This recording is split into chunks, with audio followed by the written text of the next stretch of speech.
আসসালামু আলাইকুম সম্মানিত দর্শক শ্রোতা, এই মুহূর্তে দূরেও কাছে দেশেও প্রবাসে যে যেখান থেকে আজকে আমাদের এই ঘাসের প্রতিবেদন দেখছেন সকলকে আন্তরিক প্রীতি এবং শুভেচ্ছা জানাচ্ছি।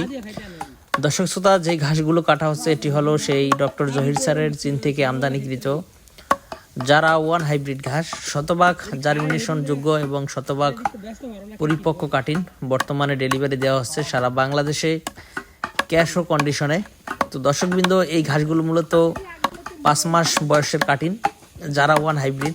আপনারা দেখতেই পাচ্ছেন প্রতিটি কাটিনেই শিকড় হয়ে গিয়েছে এবং প্রতিটি কাটিনেই চোখ রয়েছে। এইসব কাটিন যদি রোপণ করেন তাহলে 100% জার্মিনেশন হবে। সেই জার্মিনেশনের 100% জার্মিনেশনের গ্যারান্টি দিয়ে আমরা সারা বাংলাদেশে এই ঘাসের কাটিনগুলো বর্তমানে ডেলিভারি দিচ্ছি বিভিন্ন খামারিদের কাছে। তো দর্শক শ্রোতা, আপনিও যদি নতুন খামারি হন কিংবা আপনি যদি খামার করবেন ভাবছেন, তাহলে অবশ্যই আপনার জমিতে আপনি আগে এরকম সবুজ ঘাস রোপণ করেন। তারপর ঘাস হওয়ার 2 থেকে 2.5 মাস পরে আপনি আপনার খামারে গরু মহিষ কিংবা গরু ছাগল উঠাবেন।